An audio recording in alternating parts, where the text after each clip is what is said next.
Set everything down for a moment. Not just the phone, not just the task list. Everything. The conversation you are still replaying. The email you should have sent. The version of today that did not go the way you needed. Set it down. You have been carrying the day in your body since morning. You can feel it in the way your shoulders have not fully dropped, in the way your mind keeps reaching for the next thing, even though the next thing is sleep. The day trained you to keep going, and the day is over. But nobody told your nervous system. That is where we begin tonight, not with instructions, not with a plan, with permission. You are allowed to stop. Notice where you are right now. A room, a bed, the weight of your body against something still. There is nothing pressing happening in this room. This room asks nothing of you. You arrived. That is enough. Breathe once, slowly. Not a technique, just a breath. You do not have to solve anything tonight. Whatever is unfinished will still be there in the morning, and it will be met by a rested mind, not one grinding itself down in the dark. There is a door between the day and the night. Most people never fully cross it. Tonight, we are going to cross it together. Tonight, we are going to talk about what it actually means to wake up unstoppable. Not the version you have been told about, the real version, the one that is built before the morning begins. You do not have to do anything except stay. Let the breath settle. Let the room hold you. We are going to begin. Most people think that being unstoppable is something you feel in the morning, a surge of energy when the alarm sounds, a fire in the chest, a readiness that arrives from nowhere and carries you through the day without friction. They think it is a gift, or a personality trait, or the result of the right supplement, the right app, the right routine. They are looking in the wrong place. Unstoppable is not a morning emotion. It is a state you build the night before. The people who move through their days with genuine momentum did not find something in the morning that others missed. They did something in the night that others skipped. They decided, quietly, before sleep took them. They held something clear, and that clarity walked with them into the next day. Consider how the mind actually works during sleep. It does not switch off. It processes. It consolidates the experiences of the day, sorts the important from the noise, and prepares the ground for what comes next. Sleep is not absence. Sleep is construction. The mind is building something while you rest. The question is simple. What are you giving it to build with? If you go to sleep scattered, that is what the mind works with, still holding the unresolved arguments, the competing priorities, the vague anxiety of a day that never quite closed. It processes the noise. It reinforces the worry. It rehearses the chaos. And in the morning, you wake up not refreshed, but downloaded. The first thought you have is already stressed. The first emotion is already behind. You spend the early hours catching up to a day that began without you. But if you go to sleep with something settled inside you, even one thing, even a small thing, the mind builds differently. It consolidates around that clarity. It works with direction. And when you wake, you do not start from nothing. You start from somewhere. That somewhere is everything. Think of a surgeon who operates at 7 in the morning. Hours before the alarm, she has already been through the procedure in her mind. Not anxiously, not frantically, calmly the night before while the house was quiet. She held the shape of what the morning required. She did not practice worry. She practiced presence. And when she walks into the operating room, she is not arriving. She has already been there. Think of a writer who sits down to work at dawn and writes without resistance. The blank page does not frighten her because the page is not blank. She went to sleep with one sentence, one image, one thread to pull. The morning did not give her that. The night did.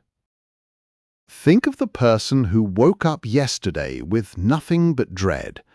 Not because anything catastrophic had happened, but because they had gone to bed with everything unresolved, every worry still open, every thread still tangled.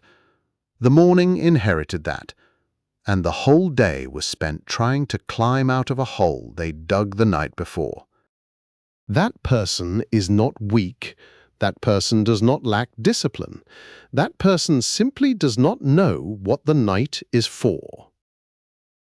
The night is not just for rest. The night is for resolution. Not every problem solved. Not every question answered. That is not possible, and it is not the point.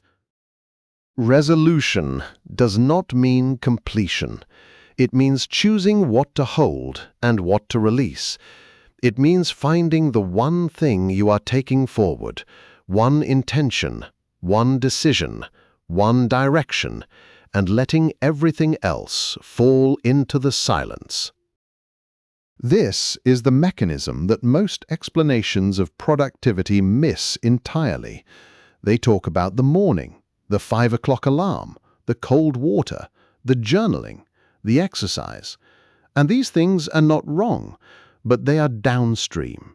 They are the effect of something that happens earlier. They work if, and only if, the mind that wakes up was prepared the night before to receive them. A cold shower will not fix a mind that went to bed at midnight still churning. A journal will not organize a mind that never learned to settle. The morning routines that work for the people who swear by them work for a reason. Those people also learned, somewhere along the way, to leave the day at the door before they slept. They just never told you that part. There is a reason for this, and it is worth understanding slowly. The mind does not experience the end of a day the way a clock does. A clock stops the day at midnight, cleanly, without feeling. The mind does not. To the mind, a day is not over when the hours run out. A day is over when it has been closed. And most days are never closed. They are only interrupted by sleep. Think about what that means. If a day is never closed, it does not end. It stacks. It joins the day before it and the day before that into one long, unbroken stream of unfinished hours. And you carry the whole stream. This is why some people feel tired in a way that has nothing to do with how much they slept. They are not carrying one day. They are carrying years of days that were never allowed to end. Here is what is actually happening in the minds of people who consistently wake up ready. They end each day with a close, not a summary, not a debrief, a close. A moment, 5 minutes, sometimes less, where they let the day be what it was. They acknowledge what was left unfinished without carrying it forward. They identify the one thing that matters tomorrow, and they let the rest go. Then they sleep, and the mind has something solid to work with. And in the morning, they are already standing on ground. You do not need a perfect life for this. You do not need a calm job or a quiet house or an ideal schedule. The people who have built this understand something that does not depend on circumstances. The way you close a day is a choice. The thing you bring into sleep is a choice. And that choice, made quietly in the dark before you drift, is the beginning of the next morning.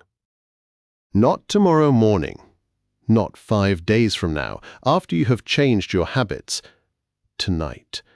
What you choose to carry into sleep tonight is already shaping tomorrow. Consider the last 5 minutes of consciousness. There is something the mind does in that narrow window that it does at no other time of day. As you drift, the border between thinking and dreaming thins. The mind becomes unusually open, unusually willing to absorb. Whatever occupies you in those final minutes does not stay a passing thought. It sinks. It becomes the raw material the night works with. This is why the last 5 minutes matter more than the 8 hours that came before the day, and more than the hour of scrolling that padded the evening. Those final minutes are the doorway. What walks through the doorway sets up residence for the night. Most people spend that doorway on other people's noise. A screen, a feed, a stream of things that have nothing to do with their own life. And then they wonder why they wake up feeling like they belong to everyone but themselves. Think of a teacher standing in front of a room the next morning. 30 faces looking up, waiting. She is calm in a way that surprises the new teachers around her, who arrive each day slightly frantic, slightly behind. They assume she is simply built for this. She is not. What she does is small and invisible. Each night, before sleep, she pictures one thing. Not the whole lesson, not the whole day. One moment she wants to create tomorrow. One question she wants to ask. She falls asleep holding it. And in the morning, she does not have to find her footing in front of those 30 faces. She placed it the night before, in the dark, where no one saw. The mind rehearses whatever you feed it last. This is not a metaphor. It is closer to a law. Feed it worry, and it rehearses worry all night, and hands you a rehearsed worry in the morning. Feed it one clear intention, and it rehearses that, quietly, and hands you readiness. You are always rehearsing something in your sleep. The only question is whether you chose it. It helps to understand why the mind resists closing in the first place. Because it does resist. You have felt it. The moment you try to set the day down, the mind reaches for it again, insisting there is something you must keep holding. This is not a flaw. It is an old instinct. For most of human history, the mind that stayed alert through the night was the mind that survived it. Vigilance felt like safety. Letting go felt like danger. But you are not in that world anymore. The threats your mind rehearses at night are not standing outside your door. They are emails, conversations, versions of tomorrow that have not happened and may never happen. The vigilance that once kept you alive now only keeps you awake, and the mind cannot tell the difference on its own. You have to tell it. You have to teach it, gently, that this room is safe, that the night is not the time for guarding, that it is allowed to set the watch down. There is a difference between the noise of a day and the meaning of a day. The noise is everything that happened, every message, every task, every small friction. The meaning is what actually mattered inside all of it. Most people carry the noise to bed and lose the meaning entirely.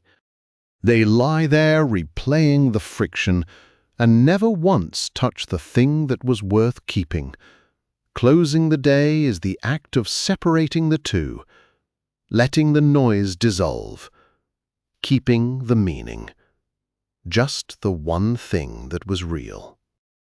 And that one thing does not have to be large.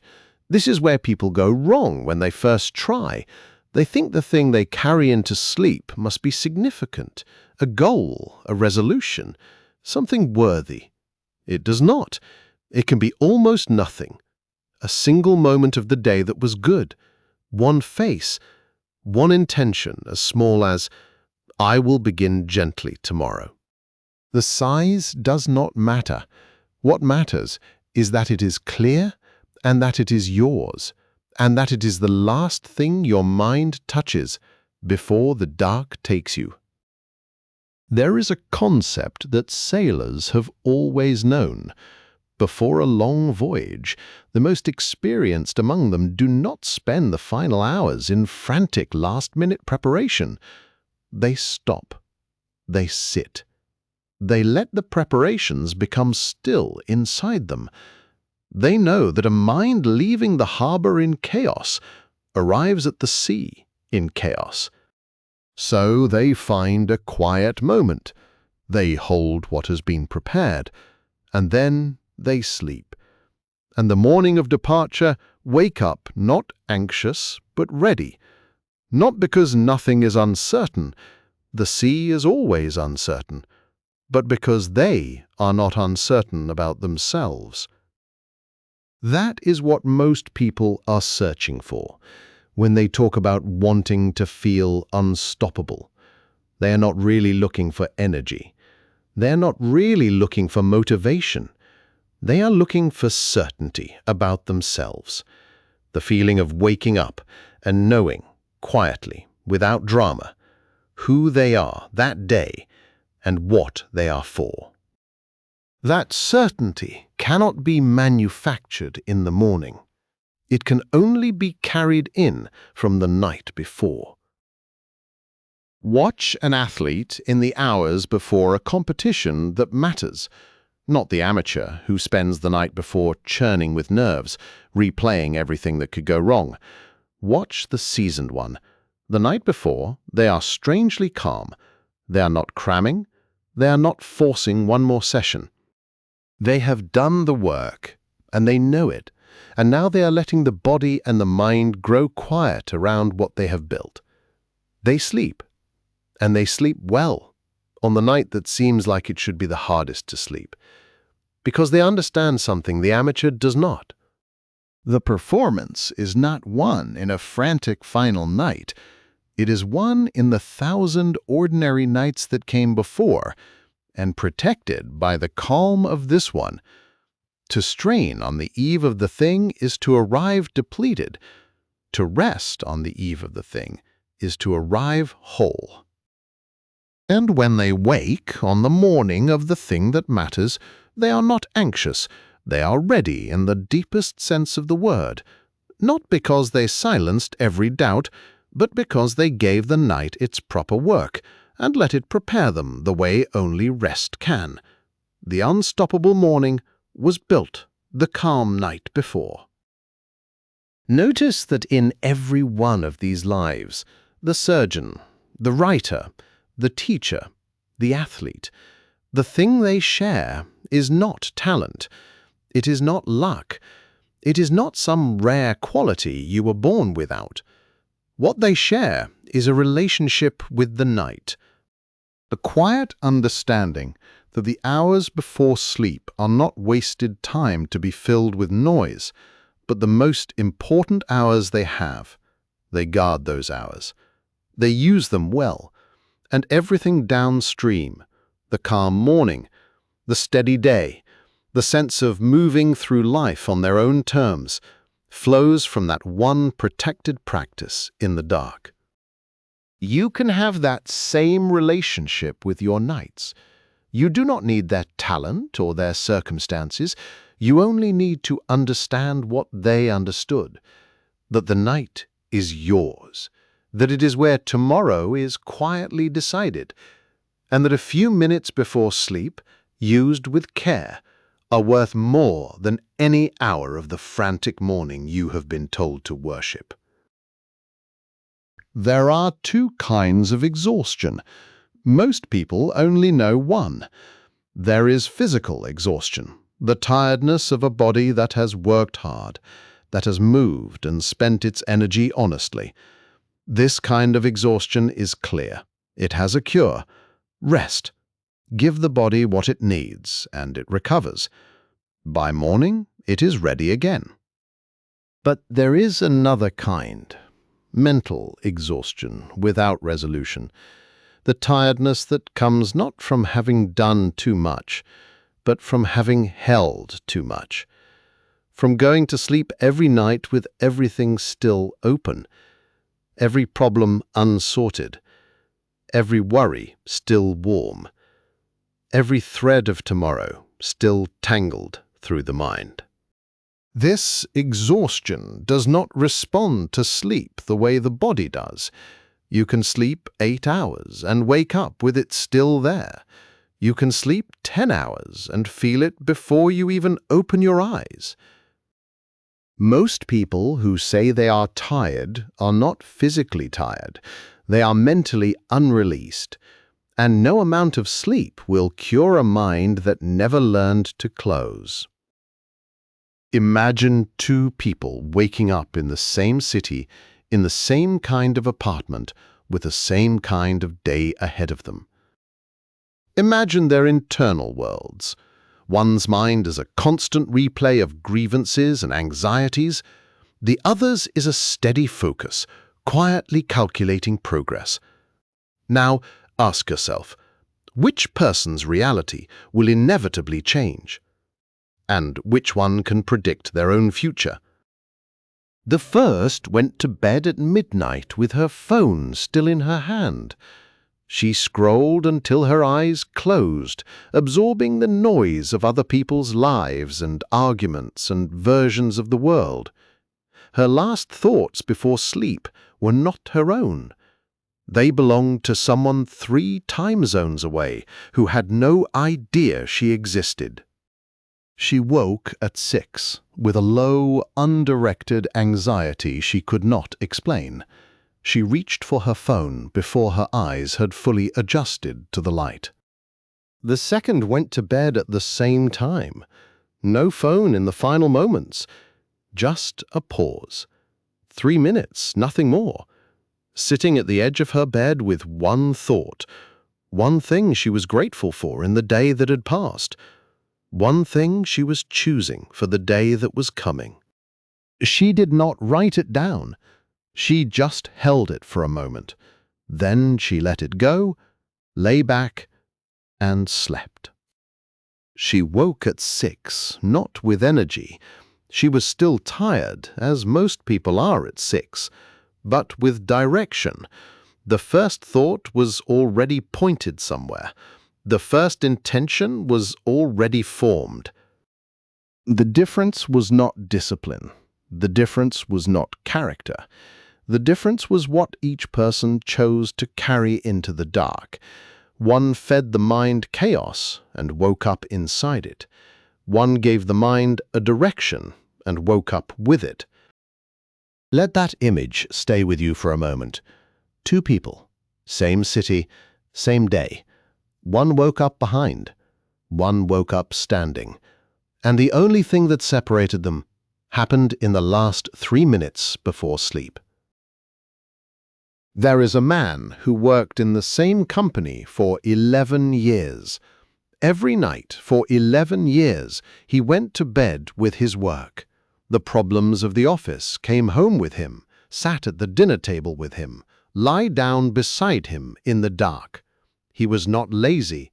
He was not disengaged. He cared. But caring without resolution is just anxiety wearing a responsible face. After 11 years, he was exhausted in a way that sleep alone could not fix. He had been sleeping 8 hours a night and waking up already behind. His body was resting. His mind was running. A colleague showed him something simple, not a system, not a tracker, just a ritual. Every evening before leaving his desk, he wrote 1 sentence on a piece of paper, just one, what he was taking forward tomorrow. Not a list, not a plan, one sentence. Then he folded the paper, put it in his drawer, and left the building. And in his mind, the day was in the drawer. He slept differently from the first night. Within a week, he was waking up with something he could not fully name, a groundedness that had been missing for years. Not energy, not excitement, just the feeling of standing on solid ground when his feet hit the floor. The problems were the same, the deadlines were the same, but he was meeting them from a different place. He was not starting each day in deficit. He was starting from somewhere. That is all the night is for, getting you back to somewhere. Think about that drawer for a moment. It was not the paper that changed him. The paper did nothing. What changed him was the act of deciding. The moment each evening when he took the whole tangled day and reduced it to one clear line. The drawer was just where he put the rest. And the mind, it turns out, is willing to let go of almost anything, as long as it trusts that the one thing that matters has been kept. That is the secret the drawer taught him. The mind does not hold on to everything because it is anxious. It holds on because it is afraid of losing the one thing that matters inside all the noise. Give it that one thing, clearly, and it will release the rest. It was never trying to keep the chaos. It were only trying not to lose the signal inside it. The human mind is not built for continuous high-alert processing. It is built in cycles, tension and release, effort and rest. And the quality of that rest depends entirely on what you give the mind before it goes under. Not just the hours, what those hours are built on. Consider the way a river carries sediment. All day the water moves fast, stirring up the river bed, carrying sand and silt and everything loose in a churning, cloudy rush. You cannot see through it. You cannot see the bottom. But at night, when the water slows, the sediment settles. It sinks quietly to the floor, and by morning, the water is clear. You can see all the way down. Your mind does the same thing if you let it slow. The churn of the day stirs everything up, every worry, every fragment, every half-thought suspended in the water. And if you go to sleep while the water is still churning, you wake up cloudy. But if you let it slow, even a little, even for 3 minutes at the edge of the bed, the sediment begins to settle, and you wake up able to see the bottom. Most people never let the water slow. They go from the churn of the day straight into sleep, still moving fast, and they wonder why they wake up unable to see clearly. The clarity was always available. It just needed stillness to arrive. There is a nurse who works the kind of shifts that end long after dark. She sees things in a day that most people do not see in a year. For a long time, she carried all of it home. Every face, every hard hour. She would lie in bed and the day would play again, in full, refusing to end. She slept badly. She woke up hollow. She began to believe the work was simply too much for one person to hold. Then an older nurse, someone near the end of a long career, told her something she never forgot. She said, "At the end of each shift, choose one person you help today. Just one. Hold them for a moment. Then let the rest of the day stay at the hospital where it happened. Do not carry the whole ward home. Carry one light. Leave the rest." It was not that she stopped caring. She cared as much as ever, but she stopped carrying what she could not put down, and slowly the hollowness lifted. She slept. She woke up able to return. because she had learned the difference between holding a day and being crushed by it. One light carried home, the rest left where it belonged. Think of the mind at night as a garden. What you plant in the last waking moments is what grows in the dark. Not instantly, not visibly, but it grows. Plant a worry, and you wake to a garden of worry, thick and overgrown, having spread all night while you slept. Plant one clear intention, and you wake to find it rooted, stronger than when you planted it. Ready. The gardener does not stand over the seed all night, willing it to grow. That is not how growing works. The gardener plants, and then trusts the dark to do its work, and sleeps. The growing happens without them. This is the part that is so hard for the anxious mind to believe, that you can plant one thing and let go, and the night will tend it better than your worrying could. There is a woman who spent years believing she was not a morning person. She had built an entire identity around it. She told people she came alive at night, that mornings were simply not her time, that some people were wired that way, and she believed it completely. Until one autumn, almost by accident, she began ending her days differently. Not out of discipline, out of exhaustion. She was too tired to scroll, so she simply sat for a few minutes and passed the time. When the nights changed, the mornings changed. And the identity she had carried for years turned out to be nothing more than a description of a habit she never knew she had. This is worth sitting with. So much of what we believe about ourselves is not character. It is the accumulated residue of small nightly choices we never examined. The person who thinks they are anxious by nature, the person who thinks they are scattered, or slow to start, or simply not built for early clarity. Some of them are right, but many of them are describing the predictable results of nights that were never closed. And a habit, unlike a nature, can change. Think of the mind at night as a house at the end of a long day.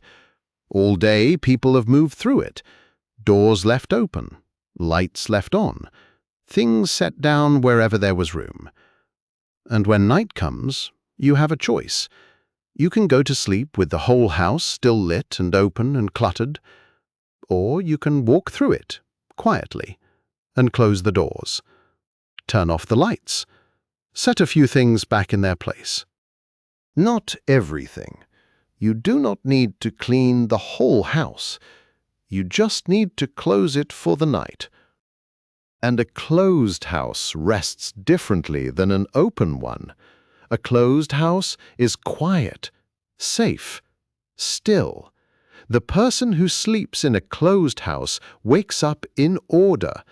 The person who sleeps in an open house wakes up in the middle of everything that was never put away. You have been sleeping in an open house for a long time. Tonight, you are learning to close it. There is a father who, for years, brought the whole weight of his days to the dinner table. He was present in body, but somewhere else entirely.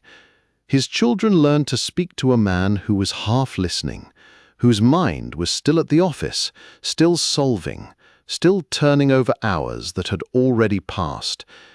He did not mean to be absent. He simply never learned to close the day before he walked through his own front door.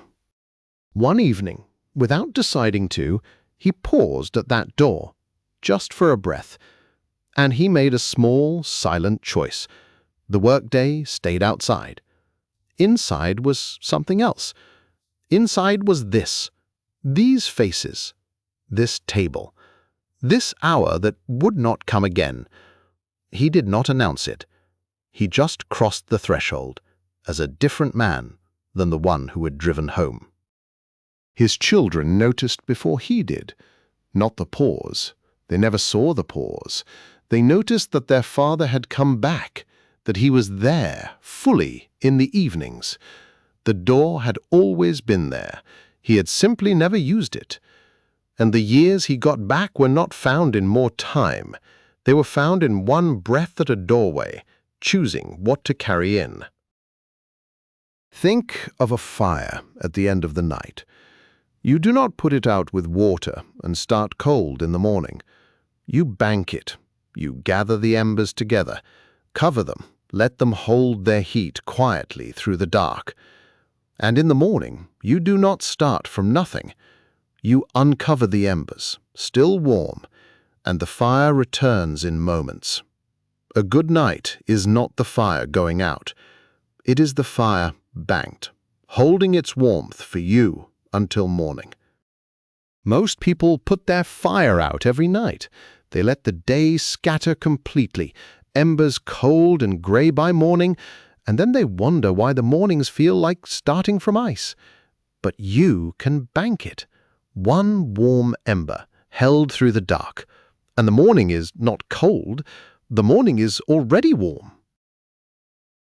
There is a student who spent an entire year afraid of mornings. Exams were coming, and each night she would lie in bed and quiz herself in the dark, running through everything she did not yet know, testing herself against her own fear. She thought this was studying. It was not. It was rehearsing panic. And every morning she woke already exhausted, already convinced she was behind, having spent the night proving to herself how much could go wrong. A tutor told her to stop, not to stop studying, to stop studying in bed.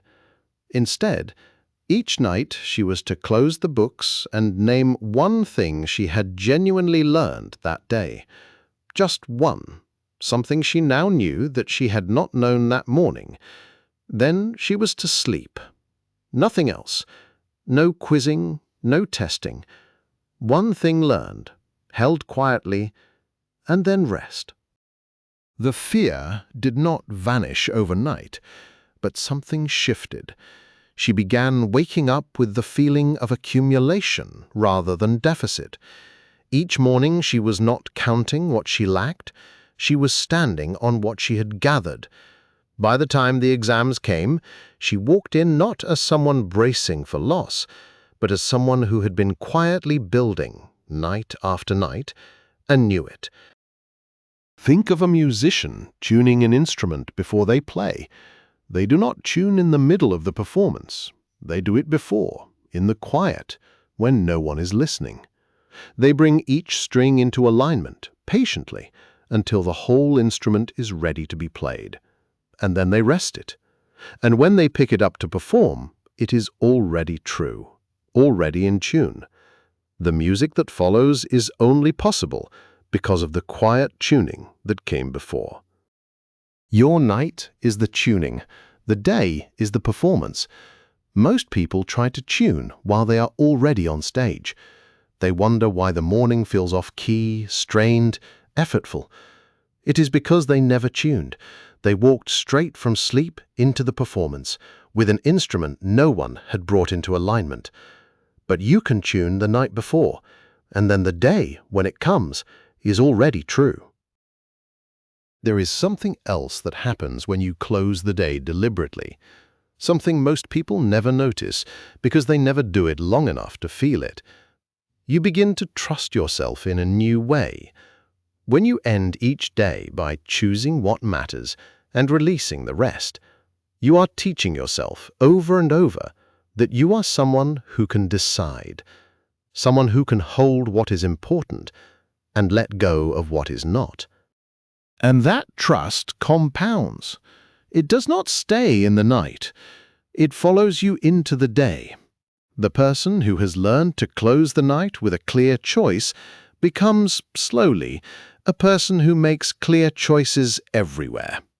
The steadiness begins in the dark, but it does not stay there. This is why the night is not a small thing. It is not a footnote to the day. The night is where you practice, in miniature, the exact skill that the whole of a good life requires. Choosing what matters, releasing what does not, trusting yourself to know the difference. You do it every night, quietly, and it becomes who you are. There is something that must be said about the days that go badly, because not every day earns a peaceful close. Some days you were not who you wanted to be. You were short with someone you love. You avoided the thing you knew you should face. Wasted hours you cannot get back. And the temptation on nights like those is to refuse the day it's ending, to lie in the dark and hold a trial, to replay the failures again and again, as though enough suffering might undo them. But the trial does not undo anything. It only carries the bad day forward into a bad night, and then into a worse morning, where you are now tired and ashamed, and no closer to being who you wanted to be. The day was imperfect. Holding it all night does not make it less so. It only makes tomorrow imperfect too, before it has even begun. There is a harder and kinder thing you can do. You can let the imperfect day be finished, not approved of, not excused, just finished. You can say, quietly, "This was not my best day, and I am still allowed to rest, and tomorrow I can try again." That is not giving up. That is the only way anyone has ever actually changed. The person who forgives the day its imperfections sleeps and wakes with the energy to do better. The person who prosecutes every failure through the night wakes too depleted to be anyone new. Closing the day does not mean the day was good. It means the day is over, and you are allowed to begin again. That permission, given to yourself each night, is one of the quietest and most powerful things a person can learn to do. Now, think about what you bring to bed on an ordinary night. Not tonight. Tonight you are already here, already settling. But on a normal night, the nights before the hard days, do you bring the unfinished arguments, the tasks that did not get done, the version of the day that did not match the one you wanted? Do you lie down still narrating the day to yourself, still running the edit, still wishing something had gone differently? Most people do, and they are not doing it carelessly. They are doing it because they care, because they genuinely want tomorrow to be better. But rehearsing the problem in the dark is not preparation. It is prolongation. The mind cannot solve there what it could not solve while awake. What it learns instead is to treat the churning as necessary, to confuse suffering with productivity, and so it keeps going. And the night runs thin, and the morning comes too soon. Before you sleep, and this is not a technique, not a practice that requires a certain kind of discipline, just a choice. Find one thing, not everything, one thing.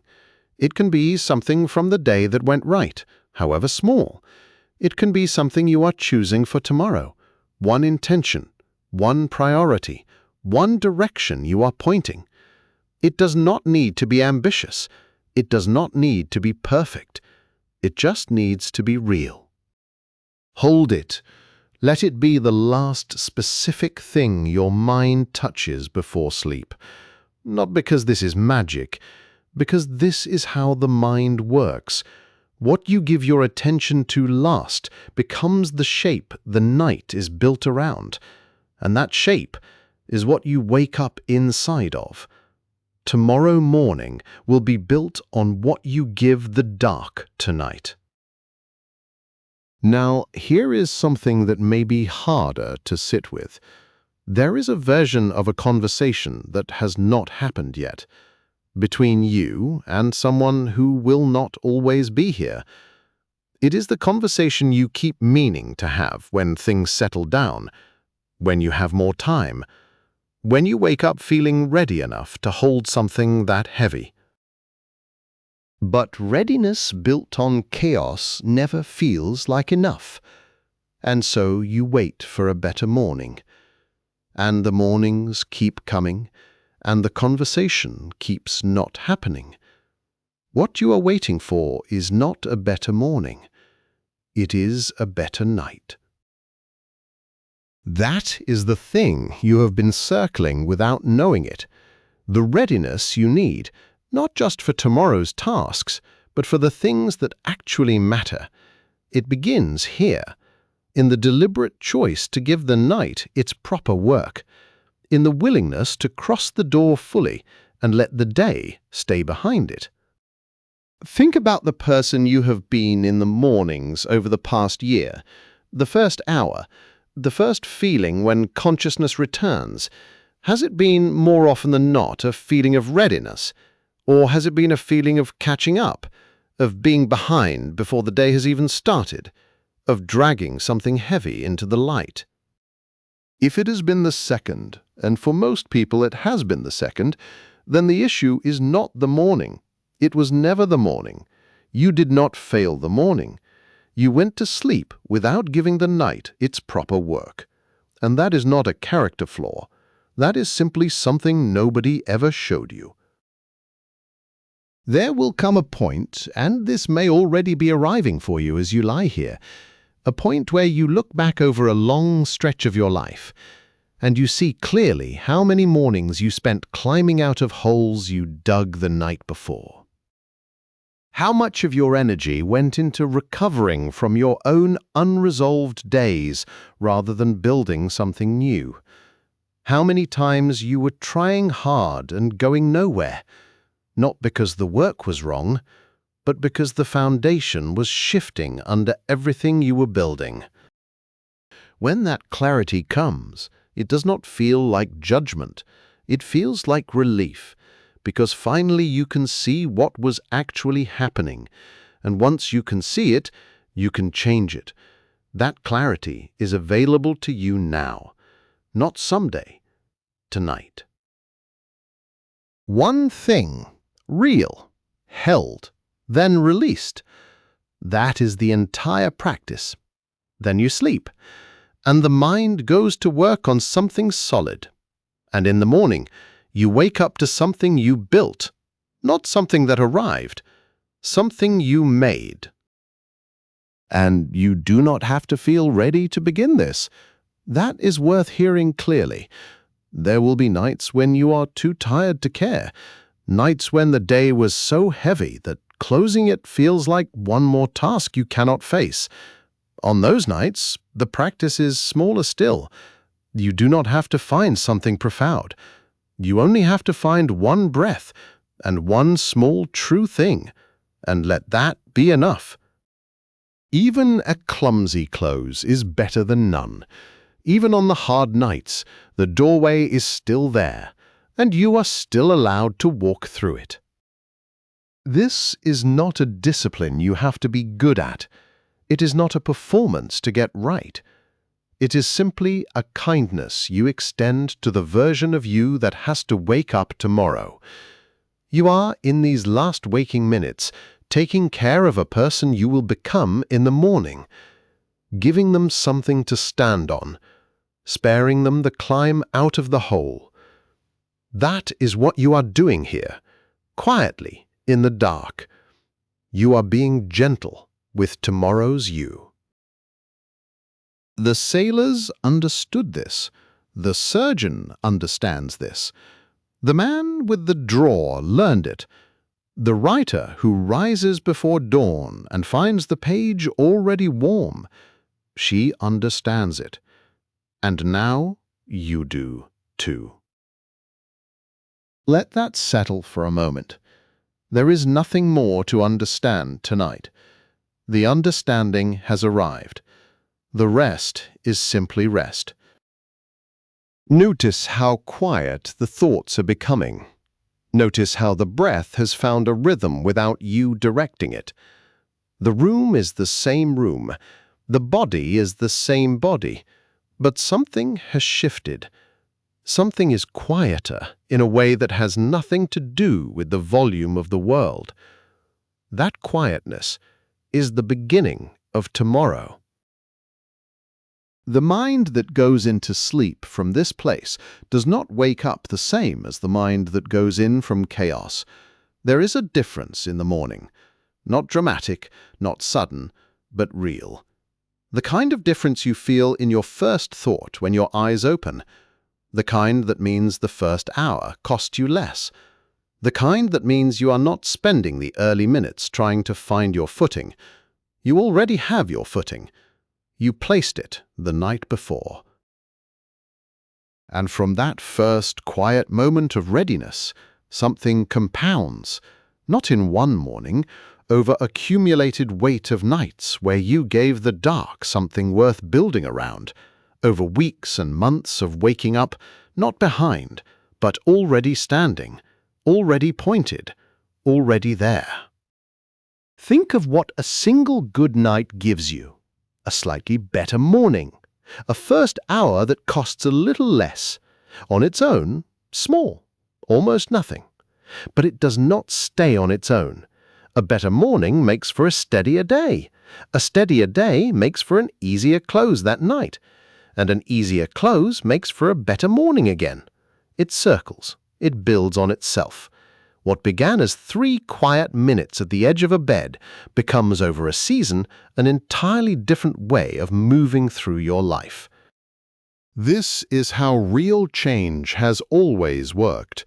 Not in the dramatic gesture, not in the single transformative morning that fixes everything, but in the small thing done quietly, again and again, until it stops being a thing you do and becomes a thing you are. The person who has closed 1,000 nights well is not performing a technique. They have become someone who is simply hard to knock off balance, not because life stopped being hard, because they have a place to return to every night, and they know the way. And here is the part that should feel like relief. You do not have to earn this over years before it starts working. It starts tonight. The very first night you close well, you feel a difference in the morning. Small, but real. You do not wait months for the first return. You get it tomorrow. The compounding is the long game, but the first payment arrives at once. That is what unstoppable actually looks like from the inside. Not the fire, not the surge, the quiet certainty of someone who has been building in the dark for a long time, someone who knows that tomorrow is not uncertain territory because they have been shaping it every night in the moments before sleep takes them. You are that person now, in this room, in this quiet, in this choice. Think for a moment of all the nights of a life, thousands of them, each one a small doorway between one day and the next. Most people pass through those doorways without ever noticing they are there. They fall through the night the way you fall downstairs in the dark, arriving at the bottom without knowing how. And a life made of unnoticed nights becomes, slowly, a life that feels like it is happening to you, rather than one you are shaping. But the nights were always doorways, every single one, a chance each evening to choose what you carry forward and what you finally set down. You cannot go back and reclaim the nights that passed unnoticed, but you have this one, and this one is enough to begin. The next 1,000 doorways are still ahead of you, and starting tonight, you can walk through them awake.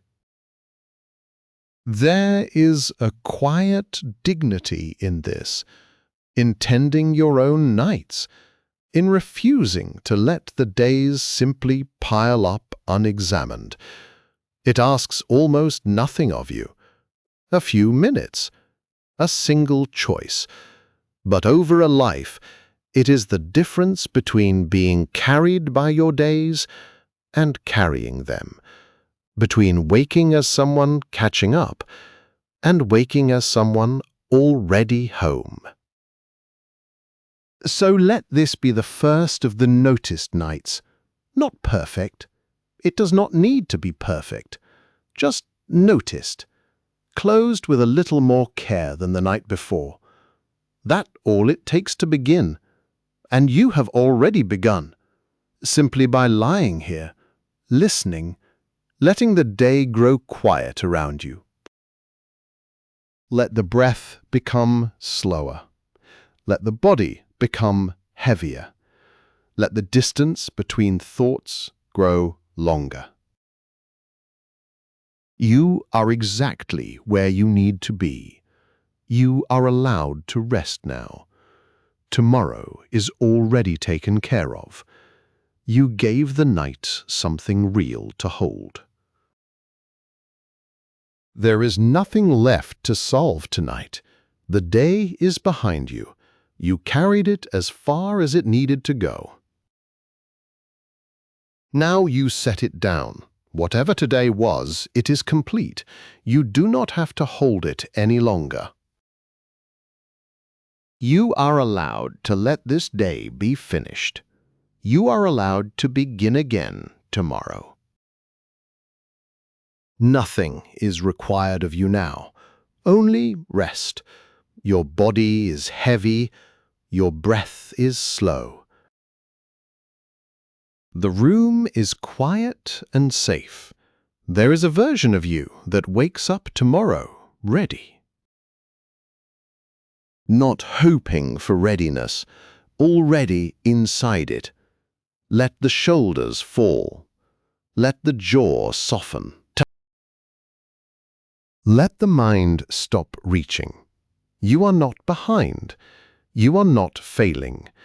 You are resting, which is the same as preparing. The night is not empty time. The night is where tomorrow is being assembled. You do not have to build it. You only have to let it be built. The work of the night happens without you. All you have to do is rest. Your only task now is to let go, and you are already doing it. You do not have to do anything more. You have already done it. The breath is longer now. The thoughts are quieter. There is nothing pulling at you. Sleep is close. Let it come. You do not have to reach for it. It is already reaching for you. Let the last of the day dissolve. There is only this quiet now, only the breath, slow and easy, only the weight of a body finally at rest. Everything else can wait until morning. You will wake up tomorrow with something you do not fully have yet. Not energy, not motivation, something quieter than both. Certainty, the kind that does not announce itself, the kind that simply knows. You chose something tonight in the dark, and the morning already has it. You are safe. You are ready. You have done the work that matters. But you are gentle with tomorrow, and tomorrow will be gentle with you. There is nowhere you have to be. There is nothing you have to become tonight. You are enough exactly as you are right now. Close your eyes if they are not already closed. Somewhere before dawn, while you are deep in sleep, the mind you need for tomorrow is quietly being made. It will be there when you open your eyes. Sleep now